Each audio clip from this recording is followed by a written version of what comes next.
नंदनी एक छोटे से गांव सुभाषपुर की रहने वाली थी। सुभाषपुर एक सामान्य गांव था जहां लोग अपने दिन रात के कामों में व्यस्त रहते थे। खेती बाड़ी और पशुपालन उनके जीवन का हिस्सा थे। नंदनी के परिवार में उसके माता पिता और एक छोटा भाई था। उसके पिता रामलाल किसान थे और माँ सुनीता घर के कामकाज संभालती थी। नंदनी की आंखों में हमेशा एक चमक रहती थी।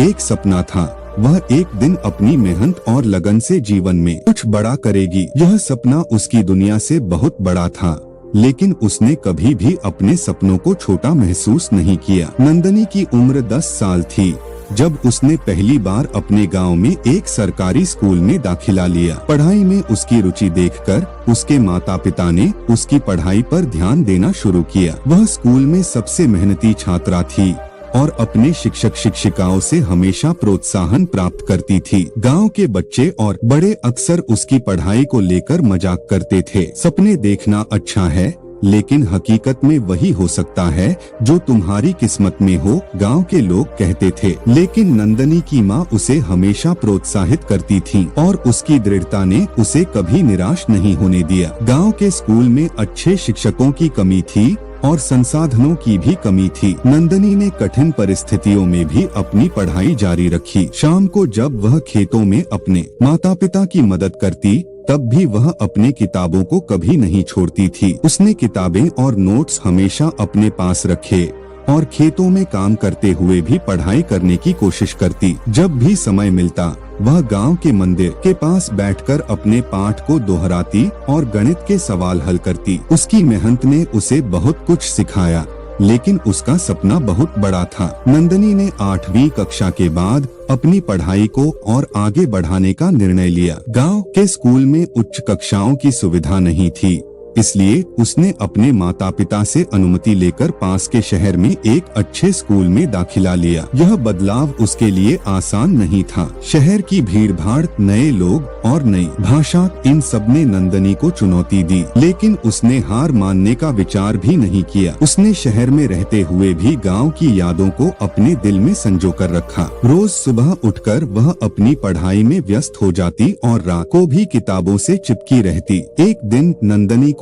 एक बड़ी कंपनी में इंटर्नशिप के लिए आवेदन करने का मौका मिला। उसने अपने आवेदन पत्र और रिज्यूमे को अच्छे से तैयार किया और इंटरव्यू के लिए गई, लेकिन उसकी संकोचशीलता और अनुभव की कमी के कारण उसे पहले प्रयास में सफलता नहीं मिली। गांव के लोग उसकी असफलता का मजाक उड़ाते थे। तुम्हारे लिए यह सब करना केवल एक सपना है, वे कहते थे। लेकिन नंदनी ने हार मानने का सोचा भी नहीं। उसने अपनी आत्मा की गहराई से अपने सपनों को साकार करने का निर्णय लिया और फिर से प्रयास करने की ठान ली। नंदनी ने अपनी असफलता से सीख ली और अपनी कमजोरी पर काम करना शुरू किया। उसने सार्वजनिक बोलने की कला, इंटरव्यू की तैयारी और व्यावसायिक कौशल पर ध्यान दिया। उसने किताबें पढ़ी, ऑनलाइन कोर्स किए और अपने नेटवर्क को बढ़ाने की कोशिश की। वह रोज मेहनत करती और खुद को हर दिन बेहतर बनाने की कोशिश करती। उसकी मेहनत ने उसे आत्मविश्वास और अनुभव दिया। उसने एक पेशेवर कोच से भी सलाह ली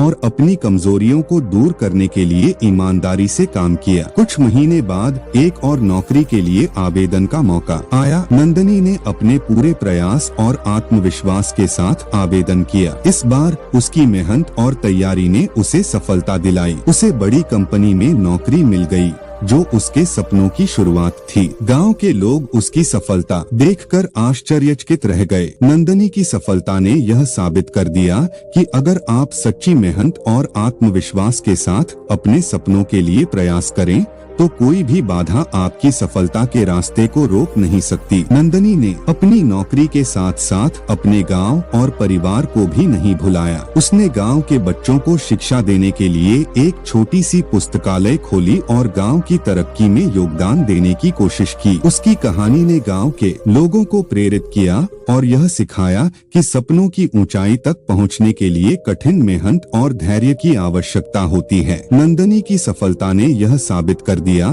कि अपने लक्ष्यों के प्रति समर्पित रहकर हर चुनौती को पार किया जा सकता है। सपनों की पूर्ति के लिए मेहनत, आत्मविश्वास और धैर्य की आवश्यकता होती है। असफलताएं केवल एक पड़ाव हैं और सही दिशा और प्रयास से किसी भी बाधा को पार किया जा सकता है। अगर आप अपने सपनों के प्रति ईमानदार और समर्पित रहें तो सफलता अवश्य मिलेगी।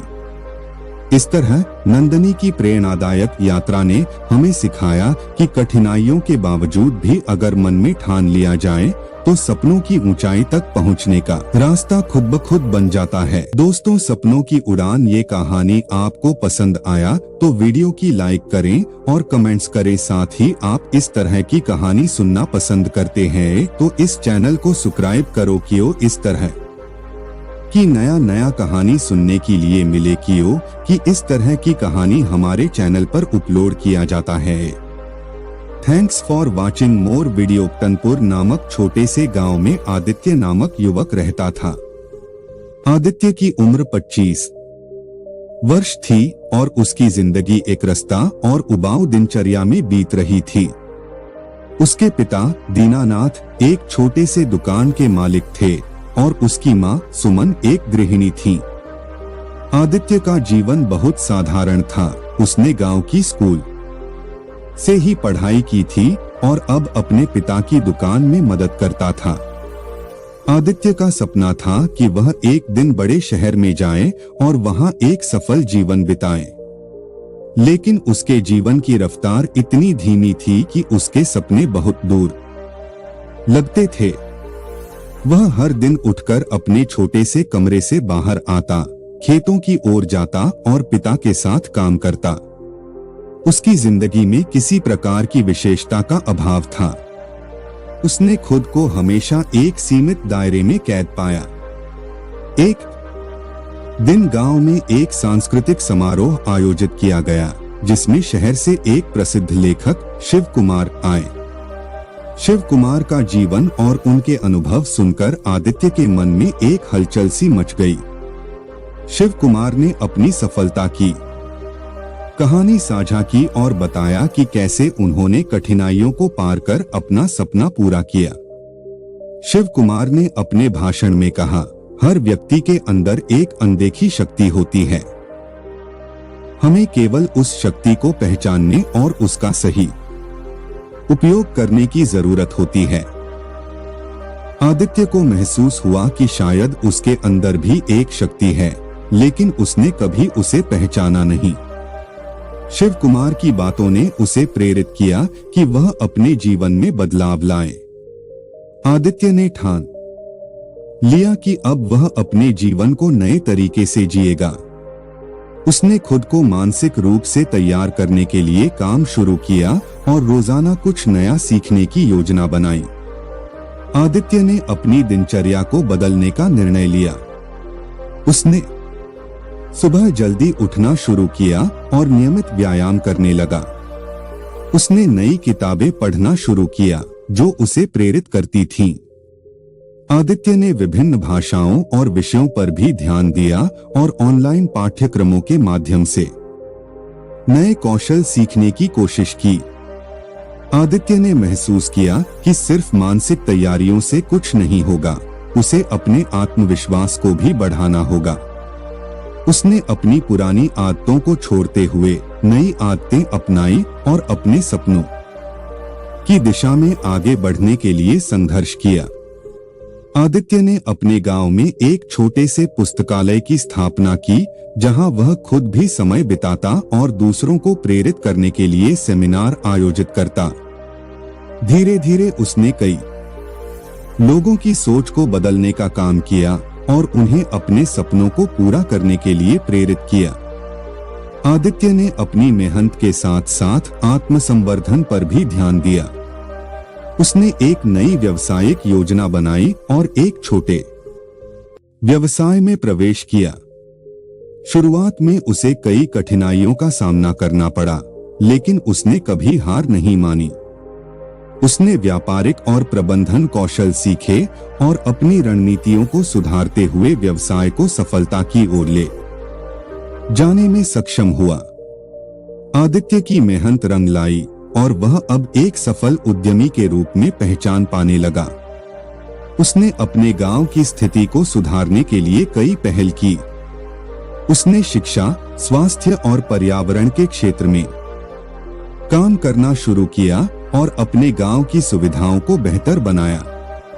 आदित्य की सफलताओं ने उसे सिर्फ आर्थिक दृष्टि से नहीं बल्कि व्यक्तिगत दृष्टिकोण से भी समृद्ध किया। उसने अपनी सफलता को दूसरों के साथ साझा किया और गांव में युवाओं को प्रेरित करने के लिए विभिन्न कार्यक्रमों का आयोजन किया। उसकी कहानी अब गांव में प्रेरणा का स्रोत बन गई थी। आदित्य ने अपने जीवन के इस सफर से बहुत कुछ सीखा। उसने समझा कि जीवन में व्यक्तिगत विकास और प्रेरणा प्राप्त करने के लिए खुद पर विश्वास करना और लगातार प्रयास करते रहना महत्वपूर्ण है। आदित्य ने आत्मखोज के माध्यम से अपने जीवन को एक नई दिशा दी और अपने सपनों को सच करने में सफल रहा। उसकी कहानी हमें सिखाती है कि जीवन में बदलाव लाने के लिए हमें खुद को पहचानने और अपनी क्षमताओं को विकसित करने की आवश्यकता होती है। आत्मखोज का सफर कठिन हो सकता है, लेकिन यह निश्चित रूप से सार्थक होता है। आदित्य की यात्रा एक संदेश देती है कि आत्मसंवर्धन और प्रेरणा प्राप्त करने के लिए हमें खुद में विश्वास रखना और लगातार प्रयास करना चाहिए। आदित्य का जीवन अब एक प्रेरणा बन चुका था और उसने साबित कर दिया कि सही दिशा, कठोर मेहनत और आत्मविश्वास के साथ हम किसी भी कठिनाई को पार कर सकते हैं और अपने सपनों को सच कर सकते हैं। आदित्य की सफलता की कहानी अब उसके गांव के बाहर भी फैल गई थी। उसे कई शहरों से आमंत्रण मिल रहे थे, जहां वह अपने अनुभव साझा कर सकता था।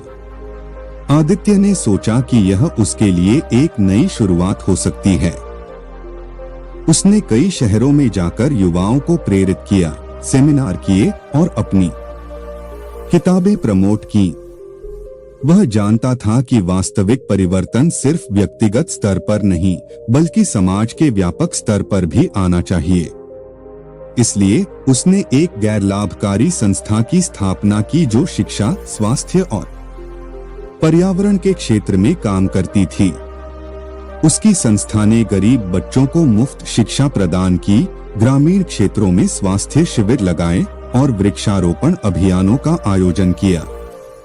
आदित्य ने महसूस किया कि उसकी यात्रा का मुख्य उद्देश्य सिर्फ अपनी सफलता नहीं बल्कि समाज के विकास में भी योगदान देना है। उसने अपनी संस्था के माध्यम से उन लोगों की मदद की जो अपनी परिस्थितियों के कारण सपनों को पूरा नहीं कर पा रहे थे। आदित्य की यात्रा पर बहुत सी चुनौतियां आईं। एक समय ऐसा आया जब उसकी संस्था को वित्तीय संकट का सामना करना पड़ा। कई लोग उसे सलाह देने लगे कि वह अपने प्रयासों को कम कर दे, लेकिन आदित्य ने हार मानने की बजाय नई रणनीतियों को अपनाया। उसने सफल व्यवसायियों और उद्यमियों से संपर्क किया और उन्हें अपनी संस्था की गतिविधियों के बारे में बताया। उसकी सच्ची मेहनत और आत्मसमर्पण को देखकर कई लोगों ने उसकी संस्था को आर्थिक सहायता प्रदान की। आदित्य ने नई पहल के साथ अपनी संस्था को और भी सशक्त बनाया। इसके अलावा उसने अपने अनुभवों को साझा करने के लिए एक विशेष कोर्स विकसित किया, जिसमें उसने युवा उद्यमियों को अपने व्यवसाय को कैसे सफल बनाए इसके बारे में सलाह दी। यह कोर्स बहुत लोकप्रिय हुआ और इससे उसे अतिरिक्त संसाधन प्राप्त हुए। आदित्य की संस्था का प्रभाव अब गांव से लेकर शहरों तक फैल चुका था। उसने कई लोगों की जिंदगी में सुधार लाने में मदद की। गांवों में बच्चों की शिक्षा में सुधार हुआ, स्वास्थ्य सेवाओं में वृद्धि हुई और पर्यावरण संरक्षण की दिशा में महत्वपूर्ण कदम उठाए गए।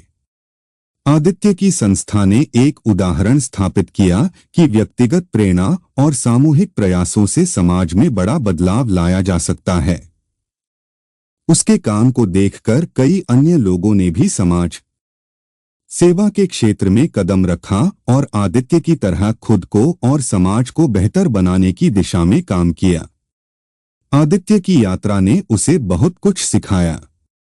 उसने समझा कि आत्मखोज और व्यक्तिगत विकास के साथ साथ समाज की भलाई भी महत्वपूर्ण है। उसकी संस्था की सफलता और समाज में सकारात्मक बदलाव ने उसे गहरी संतोषजनक अनुभूति दी। एक दिन आदित्य ने अपने गांव के मंदिर में एक आयोजन रखा, जहां उसने सभी गांव वासियों को धन्यवाद दिया। उसने कहा, मेरी सफलता और मेरी यात्रा सिर्फ मेरी नहीं है, बल्कि हम सभी की है। जब हम एक साथ मिलकर काम करते हैं, तो हम बड़ी समस्याओं का समाधान ढूंढ सकते हैं और समाज को आगे बढ़ा सकते हैं। आदित्य ने अपने जीवन को एक नई दिशा दी थी और उसकी आत्मखोज की यात्रा ने उसे केवल व्यक्तिगत सफलता ही नहीं, बल्कि समाज में भी महत्वपूर्ण योगदान देने की प्रेरणा दी। आदित्य की कहानी हमें यह सिखाती है कि जीवन में असली सफलता और संतोष केवल व्यक्तिगत लक्ष्यों को पूरा करने में नहीं, बल्कि समाज के लिए कुछ सकारात्मक करने में भी है। आत्मखोज, कठिनाइयों का सामना करना और निरंतर प्रयास के माध्यम से हम न केवल अपनी जिंदगी को बदल सकते हैं, बल्कि समाज में भी बड़ा बदलाव ला सकते हैं। आदित्य की यात्रा ने साबित कर दिया कि आत्मसमर्पण और कठिन मेहनत से हम किसी भी लक्ष्य को प्राप्त कर सकते हैं। हमें अपने सपनों को सच करने के लिए खुद पर विश्वास रखना होता है और समाज के प्रति अपनी जिम्मेदारी निभानी होती है।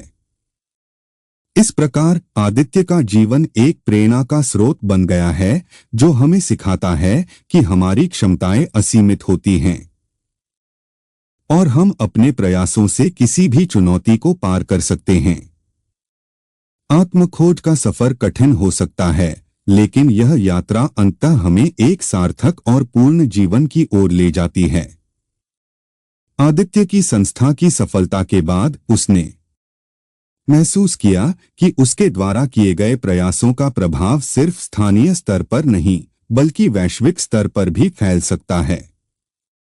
उसने सोचा कि क्यों न वह अपनी संस्था के दृष्टिकोण को अंतर्राष्ट्रीय स्तर पर ले जाए। आदित्य ने अंतर्राष्ट्रीय गैर लाभकारी संगठनों के साथ साझेदारी करना शुरू किया। उसने विश्व भर में शिक्षा और स्वास्थ्य की समस्याओं पर ध्यान केंद्रित करने के लिए वैश्विक सम्मेलन आयोजित किए। इन सम्मेलनों में आदित्य ने अपनी संस्था की पहल, परिणाम और अनुभवों को साझा किया। उसने अपनी यात्रा को एक डॉक्यूमेंट्री फिल्म के रूप में प्रस्तुत किया, जो समाज सेवा और उद्यमिता के क्षेत्र में एक प्रेरणा बन गई। फिल्म ने वैश्विक दर्शकों को छू लिया और कई देशों में सकारात्मक प्रतिक्रिया प्राप्त की। आदित्य ने विभिन्न देशों की समस्याओं के समाधान के लिए अंतर्राष्ट्रीय परियोजनाओं पर काम शुरू किया और कई देशों में अपनी संस्था की शाखाएं स्थापित कीं। वैश्विक स्तर पर अपनी संस्था के कामकाज को बढ़ाते हुए आदित्य ने व्यक्तिगत विकास और नेतृत्व कौशल पर भी ध्यान देना शुरू किया। उसने विभिन्न नेतृत्व कार्यशालाओं और सेमिनारों में भाग लिया, जहां उसने खुद को और बेहतर बनाने के तरीके सीखे। आदित्य ने आत्मसमर्पण और दृढ़ संकल्प के महत्व को समझा और अपने नेतृत्व कौशल को सशक्त बनाने के लिए कई कार्यक्रमों का आयोजन किया। उसने युवा उद्यमियों और सामाजिक कार्यकर्ताओं के लिए प्रशिक्षक के रूप में काम किया और उन्हें अपने अनुभव साझा किए। उसने समझा कि एक सशक्त नेता वह होता है जो अपनी टीम को प्रेरित कर सके और अपनी टीम के सदस्यों की क्षमताओं को पहचान सके। आदित्य ने टीम निर्माण और प्रभावी संचार की तकनीकों पर काम किया, जिससे उसकी संस्था की कार्यक्षमता और प्रभावशीलता में वृद्धि हुई। आदित्य की सफलता और वैश्विक पहचान के बावजूद उसने कभी भी अपने परिवार और व्यक्तिगत जीवन को नजरअंदाज नहीं किया। उसने परिवार के साथ समय बिताने के महत्व को समझा और उन्हें अपनी सफलताओं में शामिल किया। उसने अपने परिवार को धन्यवाद दिया, जिन्होंने उसकी यात्रा के दौरान हमेशा उसका समर्थन किया। आदित्य ने परिवार के साथ मिलकर कई सामुदायिक कार्यक्रमों का आयोजन किया और उन्हें भी समाज सेवा के कार्यों में शामिल किया। इसने न केवल परिवार के रिश्तों को मजबूत किया बल्कि समाज सेवा के प्रति एक नई प्रेरणा भी उत्पन्न की। आदित्य की यात्रा के अंतिम पड़ाव पर उसने आत्मरिफ्लेक्शन की प्रक्रिया शुरू की। उसने अपने जीवन के अनुभवों, संघर्षों और सफलताओं का विश्लेषण किया और सोचा कि वह क्या विरासत छोड़ना चाहता है। उसने निर्णय लिया कि उसकी सबसे बड़ी विरासत उसकी संस्था, उसकी प्रेरणादायक कहानियां और समाज में सकारात्मक बदलाव लाने का उसका कार्य होगा। उसने एक नई पहल की जिसमें उसने एक स्थायी कोष स्थापित किया जो आने वाली पीढ़ियों को सामाजिक उद्यमिता, शिक्षा और स्वास्थ्य के क्षेत्र में काम करने के लिए प्रोत्साहित करेगा। आदित्य ने अपनी आत्मरिफ्लेक्शन प्रक्रिया के माध्यम से यह सीखा कि असली सफलता वह है जब हम अपने कार्यों और उपलब्धियों के माध्यम से दूसरों के जीवन में सकारात्मक बदलाव ला सकते हैं। उसने महसूस किया कि सबसे बड़ी संतोषजनक अनुभूति उस समय मिलती है जब हम अपनी पूरी क्षमता का उपयोग कर समाज के प्रति अपनी जिम्मेदारी निभाते हैं। आदित्य की यात्रा का अंतिम अध्याय यह है कि जीवन का सच्चा अर्थ व्यक्तिगत सफलता से अधिक है।